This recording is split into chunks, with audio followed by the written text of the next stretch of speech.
The massive doors of the Galactic Military Academy lecture hall slid open with a soft hiss, revealing rows of seats filled with cadets from across the known galaxy. The morning light from Kepler Station's twin suns streamed through the enormous viewport, painting everything in shades of gold and amber. Students chatted quietly among themselves, their voices creating a low buzz that filled the vast chamber. "Professor?"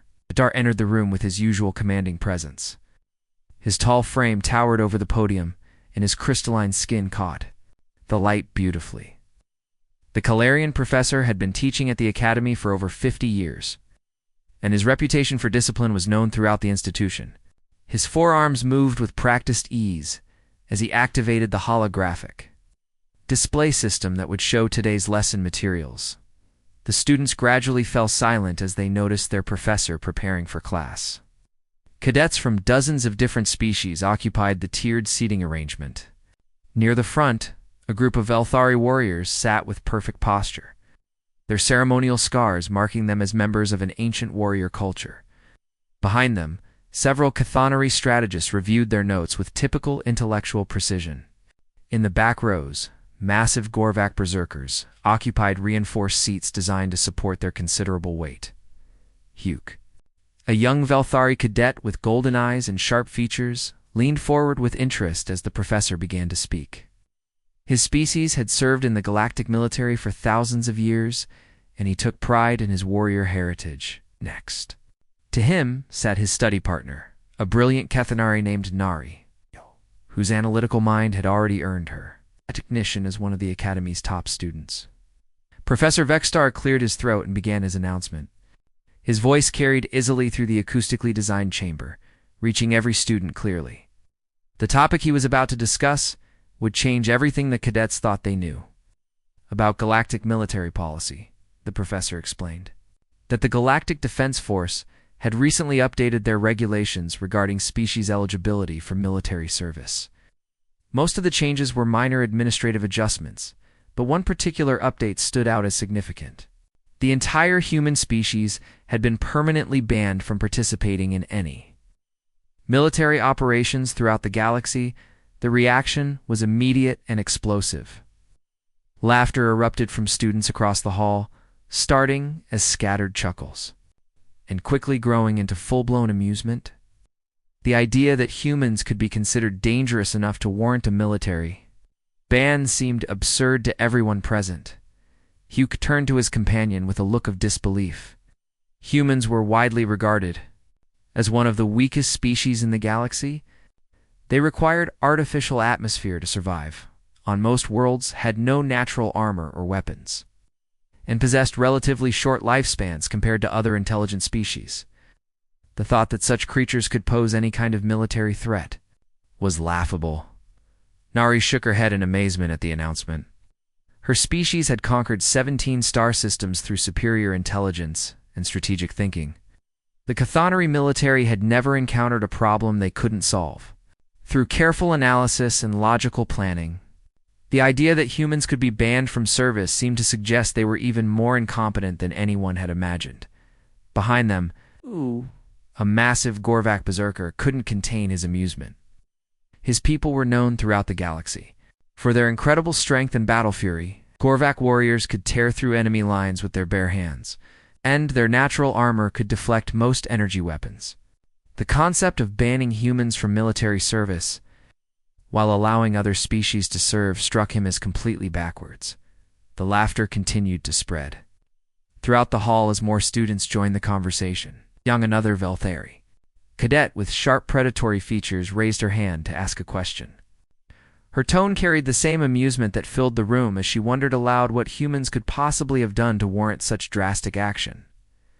Professor Vextar tried to maintain order, but even he seemed to struggle with the absurdity of the situation. Kellerian instructor had seen many strange developments during his long career, but the human ban was certainly one of the most unusual. His crystalline features seemed to shimmer with suppressed amusement as he attempted to continue the lesson. The professor explained that the ban had been implemented following something called the Terran Incident, though he was careful not to provide too many details.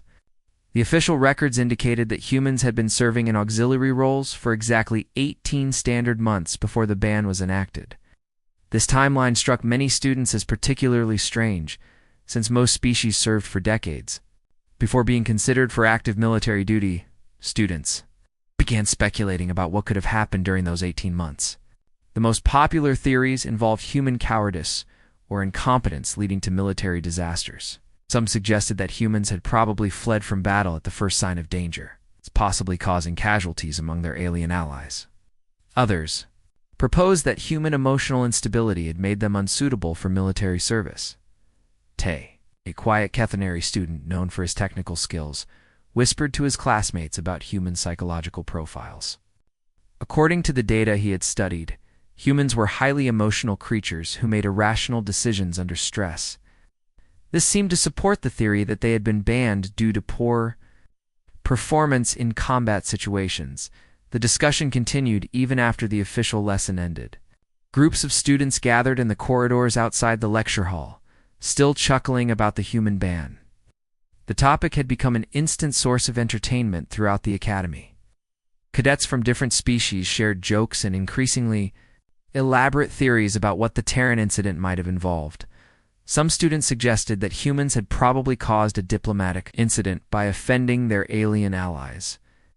Others proposed that they had damaged important military equipment through clumsiness or ignorance. A few creative cadets even suggested that humans had gotten lost during a simple training exercise and required expensive rescue operations. Human ban quickly became a running joke throughout the academy. During combat training sessions, instructors would mockingly tell poorly performing students that they were fighting like humans. The cafeteria buzzed with conversations about the absurdly weak species that had somehow managed to get themselves permanently banned from military service. But while the students laughed and joked about human incompetence, none of them noticed the uncomfortable expressions on their instructors' faces. The faculty members who had been present during the original incident knew the truth. And that truth was far more disturbing than any joke the students could imagine. Deep beneath the academy, in the heavily secured classified archives, the real story of the human ban waited in encrypted files. The truth about what had happened during those 18 months of human military service was protected by the highest levels of galactic security. But that truth would have terrified every student who had laughed at the announcement. The human ban was not about protecting the galaxy from human weakness. It was about protecting the galaxy from something far more dangerous than any of them could comprehend. 3 weeks had passed since the strange announcement about humans being banned from military service. The joke had spread throughout the entire Galactic Military Academy like wildfire. Students from every species found new ways to mock the absent humans during their daily activities. In the training halls, instructors would tell struggling cadets that they were performing worse than the banned species. The dining areas buzzed with wild stories about what humans might have done wrong.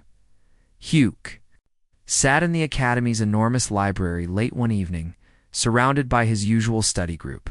The vast chamber stretched high above them, filled with data terminals and holographic displays showing information from across the galaxy.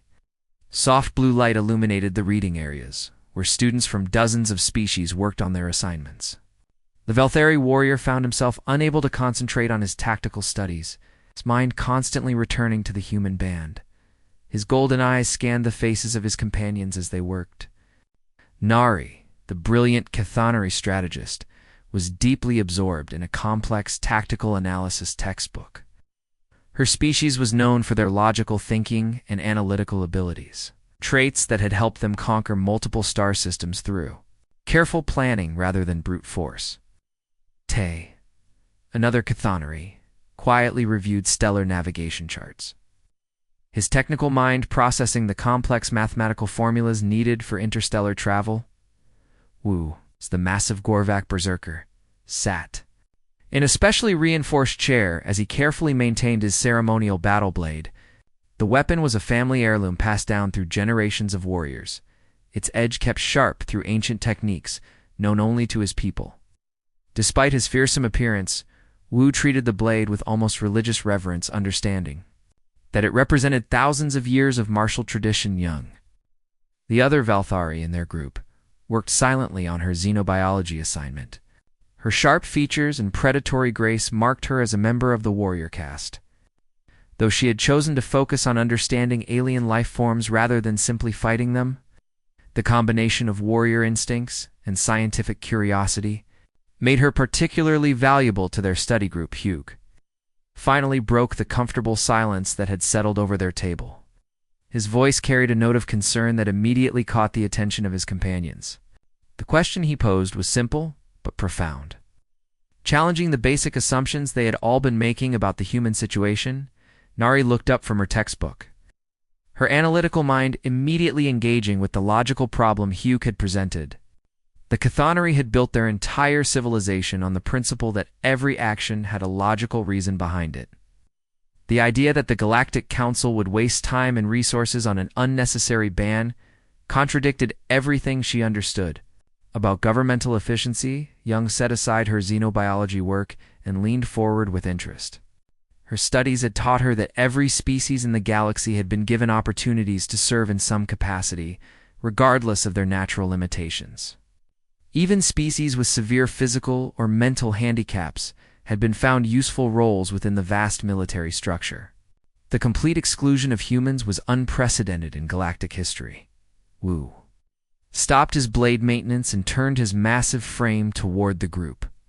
His people valued directness and had little patience for political subtlety, but even he could see that something unusual was happening.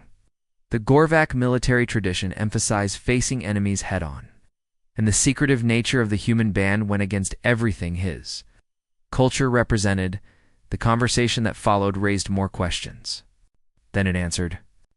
Tay revealed that he had attempted to access human military service records through the Academy's database system. His technical skills were considerable, and he had expected to find routine personnel files documenting typical auxiliary service duties. Instead, he had encountered security barriers that seemed far too sophisticated for such mundane information.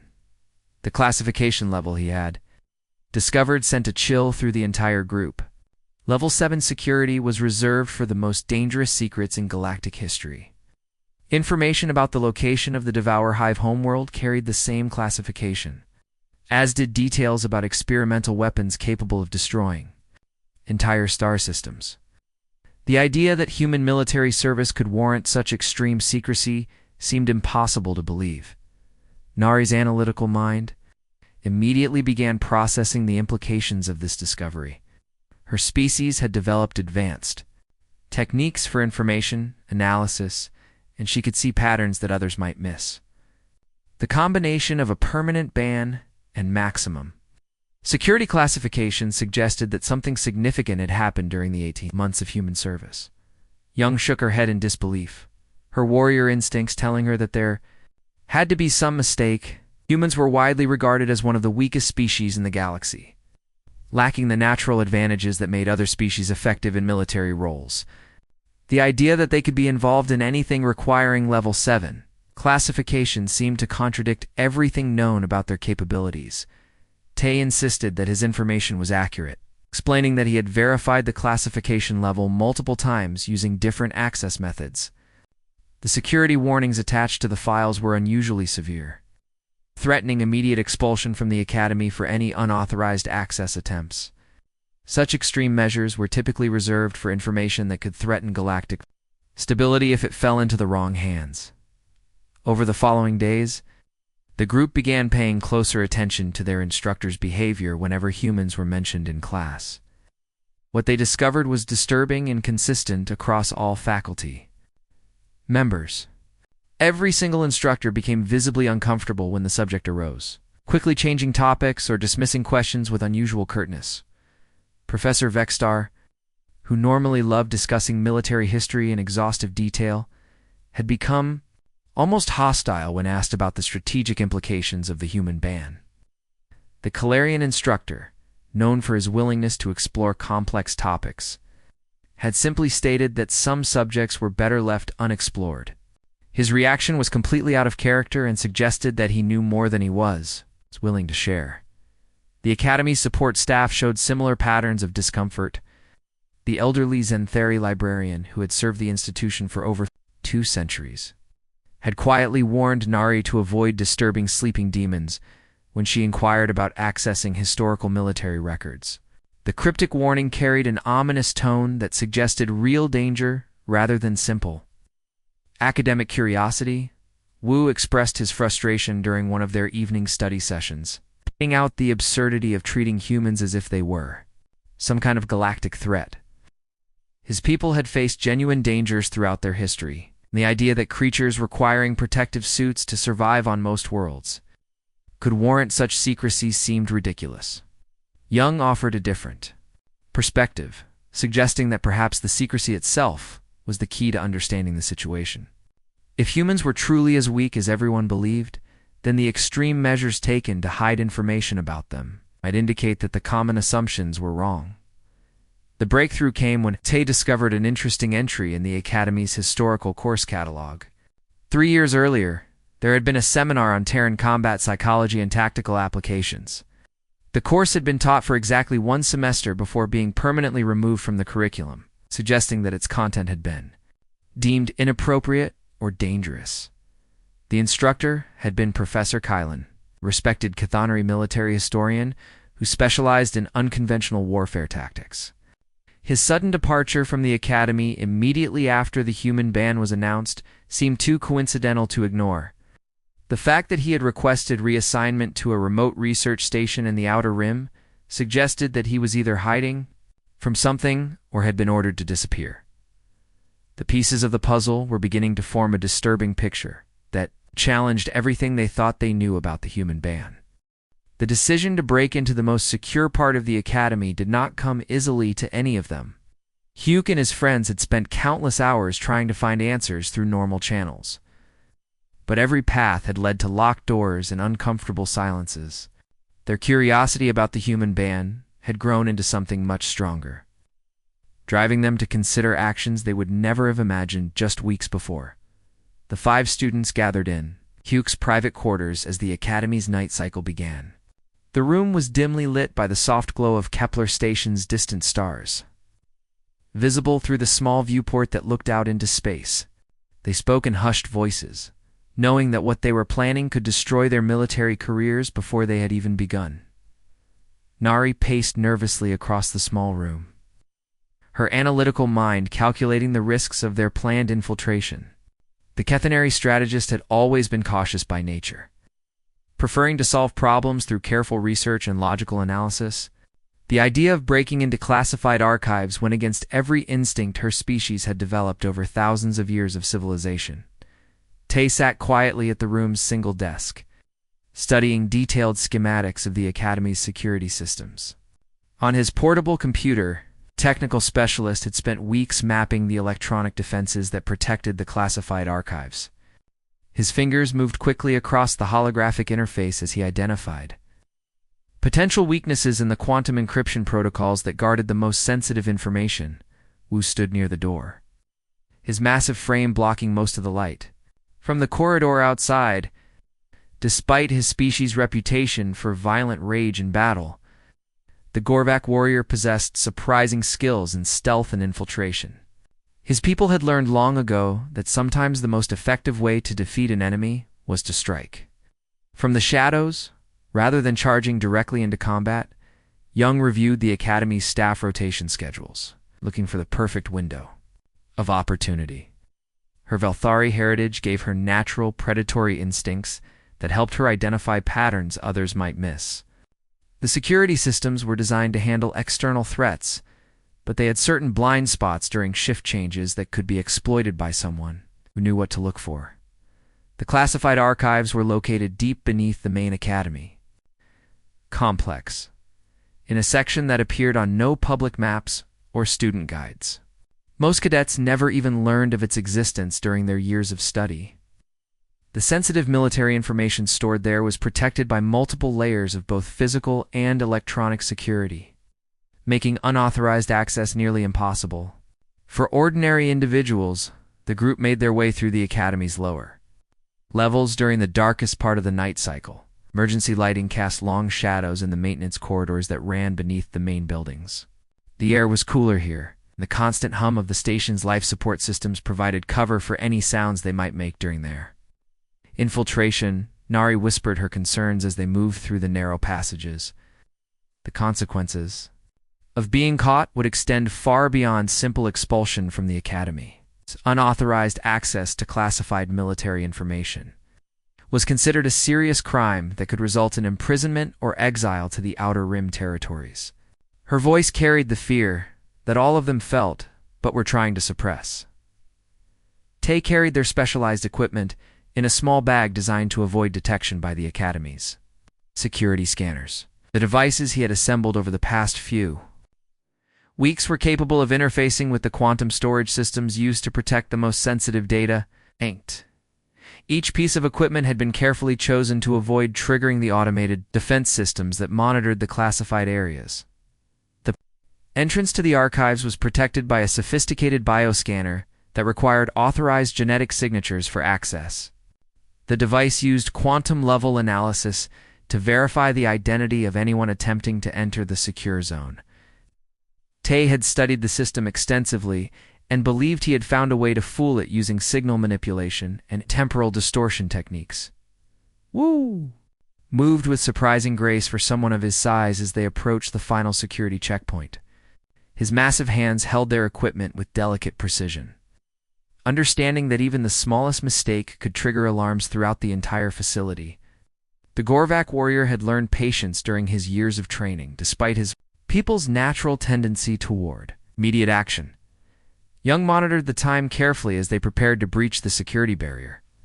The window of opportunity they had identified would last only a few minutes during the overlap between security shifts.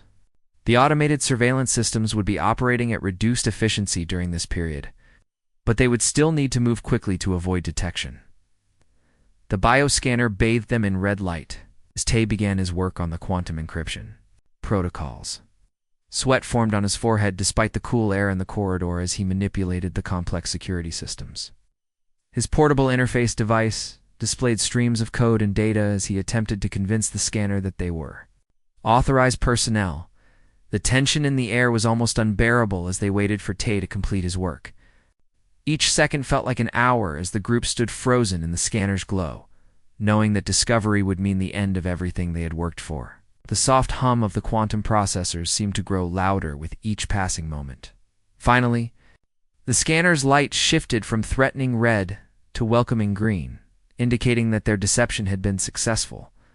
Tay whispered urgently that they had only a short time before the system would detect the unauthorized access and trigger security alerts throughout the facility.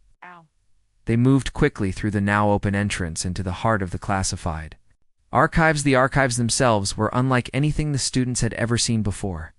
Vast chambers stretched out before them, filled with towering crystalline data cores that pulsed with barely contained energy. Each core contained enormous amounts of classified information, organized according to threat level and strategic importance too. Galactic security. The walls were covered with warning symbols in dozens of different languages, all conveying the same basic message about the severe consequences of unauthorized access. The deeper they moved into the facility, the more ominous the warnings became. Signs indicated that some information was so dangerous that even viewing it could result in immediate memory modification or imprisonment. Nar guided them through the maze of data cores using facility schematics she had memorized during their preparation. The Level 7 classification they were seeking would be stored in the deepest and most secure section of the archives. Their footsteps echoed softly in the vast chambers as they made their way toward their target. Young pointed to a section of cores that glowed with a distinctive blue light, indicating the highest level of classification. The quantum storage devices in this area were protected by additional security measures that would make accessing them extremely difficult and dangerous. Tay immediately began working on the encryption systems, knowing that time was running out. After several tense minutes of work, Tay announced that he had found something significant. A file labeled Operation Broken Chain, Terran combat footage, absolute classification appeared on his interface. The discovery sent chills through the entire group as they realized they had found evidence of whatever had really happened during the mysterious 18 months of human military service. The data transfer began immediately. copying the classified files to their portable storage device. None of them were prepared for what they were about to discover about the true nature of humanity and the real reason behind the galactic ban. The stolen data device sat on Hugh's desk like a dangerous weapon waiting to explode. The 5 students gathered around it in complete silence, understanding that whatever they were about to see would change everything they believed about humans and the galaxy itself. The room's lights dimmed automatically as Tay activated the playback system, and the holographic display came to life with a soft blue glow. The first images that appeared showed a battlefield, unlike anything they had studied in their military courses. The camera seemed to be mounted on some kind of flying reconnaissance device, giving them a view from high above the destruction below. A timestamp in the corner indicated that this recording was from the siege of Torvin Prime. Exactly 3 years ago, just before the human ban had been announced, Nari leaned forward to study the tactical situation displayed before them. Her analytical mind immediately began processing the information, trying to understand what had happened during this famous battle. She had read about Torvin Prime in her strategic studies courses, but the official reports had described it as a conventional victory achieved through standard military tactics. The landscape below was a nightmare of twisted metal structures and strange organic growths that looked more like living tissue than buildings. These were the characteristic signs of devourer hive construction, where the alien creatures built their strongholds. Using a combination of technology and biology that other species found disturbing to look at, massive bioships lay broken and burning in the distance, their alien designs showing clear signs of violent destruction. The organic architecture seemed to pulse and writhe even in death, creating an unsettling visual that made all the students uncomfortable. This was clearly the aftermath of an incredibly fierce battle that had left the entire area devastated. Tay pointed to several areas where the recording showed military formations moving across the battlefield. His technical expertise allowed him to identify different types of units and equipment. But something about these formations seemed wrong. It did not match the standard patterns used by Galactic Defense Force units in any of their training. Materials. Hugh studied the display with intense concentration, his warrior instincts telling him that something significant was happening in this footage. The soldiers visible in the recording were much smaller than typical Valthari or Gorvak warriors, lacking the natural armor and imposing physical presence that characterized most military species in the galaxy. The soldiers moved with a strange kind of precision that seemed almost mechanical in its efficiency. Their coordination was perfect, as if each individual knew exactly what every other member of their unit was thinking and planning. This level of tactical synchronization was something that usually took years of training to achieve. Young whispered in disbelief as she realized what they were looking at. These small, seemingly fragile soldiers were humans, but they were not serving in the auxiliary roles that everyone had been told about. Instead, they were clearly engaged in active combat operations against some of the most dangerous enemies the galaxy had ever faced.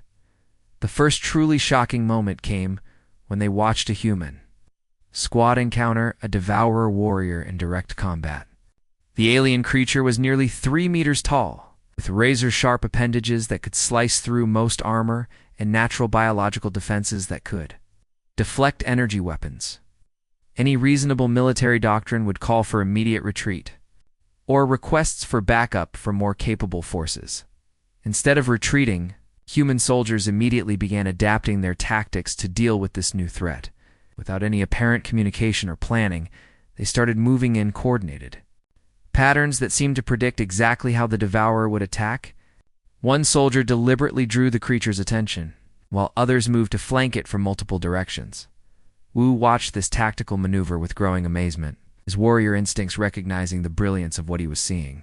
The humans were not using any standard combat protocols that he had learned during his military training. Instead, they seemed to be creating new strategies in real time, adapting to each situation as it developed. The pattern became clearer as they watched more footage from different battles. The humans were not following established military doctrine from any known civilization. They were improvising constantly, finding new ways to turn their apparent disadvantages into devastating advantages against enemies that should have been able to defeat them easily. One particularly disturbing section showed a human soldier who had been severely wounded in combat. The injuries would have forced any other species to seek immediate medical attention or withdraw from the battlefield. Instead, the wounded human continued fighting, even using his own blood as a weapon to blind enemy creature before delivering a final killing blow. The footage became increasingly difficult to watch as the students realized that humans did not just fight for survival or duty. They seemed to embrace violence with a cold, calculating approach that was both fascinating and terrifying to observe. Every element of their environment became a potential weapon in their hands. Young shook her head in denial, unable to accept what she was seeing. These were supposed to be the same weak creatures that required protective suits to survive on most worlds. The idea that they could be so effective against the feared devourer hive contradicted everything she had been taught about human limitations. A tactical analysis document appeared alongside the combat footage, providing additional context for what they were witnessing. The humans had been conducting detailed studies of their enemies with an intensity that bordered on scientific obsession. They had identified biological and behavioral weaknesses that other species had completely missed. The most shocking sequence showed a human sergeant named Kim leading a small squad against impossible odds. 30 devourer warriors had surrounded his unit, cutting off all hope of escape or reinforcement. Any logical military response would have been surrender or a desperate final stand with little chance of survival. Instead of panic or despair, Kim began to laugh. This was not the hysterical laughter of someone who had lost control of their mind, but rather the cold, calculating amusement of a predator who had found the perfect hunting opportunity. What happened next was a demonstration of tactical brutality that left all 30 enemy warriors dead. Nari tried to analyze how Kim had achieved such an impossible victory, her scientific mind struggling to understand the tactical principles involved. The human sergeant seemed to understand devourer anatomy and behavior better than the creatures understood themselves, exploiting weaknesses with surgical precision. A classified report revealed that humans had been conducting systematic biological analyses of every species they encountered during their military service. They mapped vulnerabilities, studied behavioral patterns, and developed specific tactical approaches designed to exploit the weaknesses of each different enemy type. Hugh realized with growing horror that humans were not just fighting battles. In the traditional sense, they were treating every encounter as a learning experience, gathering data that could be used to develop more effective methods of warfare. They had turned combat into a science with themselves as the primary researchers. The final footage showed humans systematically dismantling the devourer hive command structure in just 6 hours, demonstrating an understanding of alien hierarchy that exceeded what their enemies possessed about themselves. The aftermath revealed soldiers who showed no signs of exhaustion or trauma, only professional satisfaction and preparation for the next engagement. The silence that filled Huck's quarters after the combat footage ended was unlike anything the 5 students had ever experienced. Each of them sat frozen in their chairs, their minds struggling to process what they had just witnessed. Display had returned to its normal blue glow, but the terrible images of human warfare continued to burn in their memories. Like a brand that could never be removed, Nari was the first to break the oppressive quiet that had settled over the room. Her scientific training demanded more evidence. Before she could accept the impossible conclusions that the footage seemed to support, she suggested that what they had seen might have been altered or taken out of proper context, though her voice lacked conviction as she spoke these words. Tay nodded and began accessing additional files from the stolen data core, his fingers moving quickly across the interface. What appeared on the screen next was even more disturbing than the combat recordings they had just watched. Psychological profiles, strategic analyses, and classified reports filled the display, painting a picture of humanity that contradicted every assumption they had been taught about the species. Young pointed to a section of a psychological evaluation that made her hands tremble as she read it aloud. The report stated clearly that humans did not simply adapt to warfare when necessary, but actually excelled at it in ways that other species found impossible to understand. Their entire evolutionary development had been shaped by millions of years of constant conflict and struggle. The document described humanity's origins on a world. It seemed specifically designed to create the perfect warriors. Every environmental challenge, natural disaster, and competing species had forced humans to become more cunning, more resilient, and more deadly with each passing generation. What other civilizations would consider traumatic experiences? Humans had somehow transformed into valuable learning opportunities that made them stronger. Wu read from another report, his massive frame actually trembling as he absorbed the information. The document explained that Earth had tried to kill humans for millions of years through ice ages, volcanic eruptions, predators, diseases, and countless other threats. Instead of being destroyed by these challenges, humans had become the apex predators of their entire planetary ecosystem.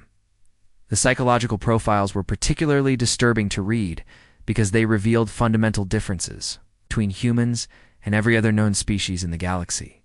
Unlike most civilized beings, humans seemed to actually thrive under the kind of pressure that would break the minds of other warriors.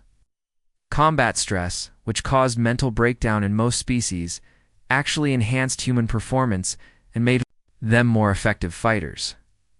Hugh realized that this explained the tactical creativity they had witnessed in the combat footage. Humans were not following standard military doctrine because they had never needed to rely on established patterns developed by other species. They had been creating their own unique approaches to warfare throughout their entire evolutionary history, refining these methods through countless generations of survival challenges. The most shocking revelation came when they discovered a classified communication between the UCE, Galactic Council, and Human Military Command. The document revealed a truth that none of them had even considered possible. The human ban had not been imposed by the Council as punishment for some failure or weakness. Instead, it had been formally requested by the humans themselves. Young expressed her disbelief at this discovery, unable to understand why any species would voluntarily request exclusion from galactic military service. The answer came in the form of a final report written by the human commanding officer, a general named Park, whose words had been carefully translated from the original human languages. The report began by describing concerning changes that had been observed in Allied forces after 18 months of joint operations with human units. Species that had previously been characterized by honor-based combat doctrines had begun adopting human, tactical approaches without fully understanding the implications of these changes. General Park's report specifically mentioned that the Velthari had started using deception and psychological warfare techniques that were completely contrary to their traditional warrior code. The Gorvak had begun targeting civilian infrastructure to break enemy morale, abandoning their previous focus on direct combat between warriors. The Kethanari had developed interrogation methods that humans recognized as torture, despite their species' previous commitment to logical and humane treatment of prisoners. The report continued with an assessment that prolonged exposure to human military culture was fundamentally altering the nature of galactic warfare itself. Allied species were becoming more like humans in their approach to conflict, adopting methods that were more efficient and more ruthless than anything they had previously considered acceptable. Nari whispered her understanding of the full implications. As her analytical mind finally grasped what had been happening, the humans had not been deliberately teaching other species their methods of warfare, but their presence alone had been infectious, gradually changing the behavior of everyone who fought alongside them. The final section of General Park's report was the most chilling part of the entire document. It explained that humanity had spent millions of years perfecting the art of warfare through constant struggle and conflict. They had learned to find beauty in destruction, purpose in conflict, and meaning in victory, regardless of the cost involved in achieving it. The report concluded with a formal request for immediate cessation of all human military involvement in joint operations. General Park stated clearly that humanity's approach to warfare was not a gift they wished to share with the galaxy, and that continued human participation in galactic military operations posed a threat to peace and stability. Throughout civilized space, the students stared at the document in stunned silence as they realized that the human ban was not about protecting the galaxy from human weakness. but rather about protecting the galaxy from human strength. More specifically, it was about preventing the spread of humanity's approach to warfare like a virus that could infect every other species. Hugh spoke in a voice barely above a whisper as he understood that humans had seen what they were turning other species into and had been horrified by the transformation. The humans had voluntarily removed themselves from galactic military service to prevent further contamination of alien military culture's additional files revealed the full scope of human military capability and influence. In just 18 months of service, they had revolutionized galactic warfare tactics, developed new weapons technologies, and created strategic doctrines that were being quietly adopted by military forces across the galaxy. Despite the official ban on human participation, TE highlighted a casualty report that showed the devastating effectiveness of human-influenced tactics. In every engagement involving human forces, enemy casualties had increased by an average of 400%. More importantly, Allied casualties in subsequent battles had begun to mirror human tactical approaches, becoming more aggressive, more decisive, more brutal than traditional galactic military doctrine. The implications were staggering as the students realized that humanity had not just been effective soldiers during their brief service period. They had been teachers, inadvertently passing on millions of years of evolutionary warfare wisdom to species that had never experienced such systematic and refined approaches to violence. Young finally understood why the Academy faculty refused to discuss human military tactics. They were afraid that even talking about these methods might start the infection spreading again throughout the galactic military establishment. The final revelation came from a classified addendum that revealed several human military advisors had remained in the galaxy after the ban, working secretly as consultants to help develop countermeasures against their own tactical innovations and prevent the spread of human warfare methods.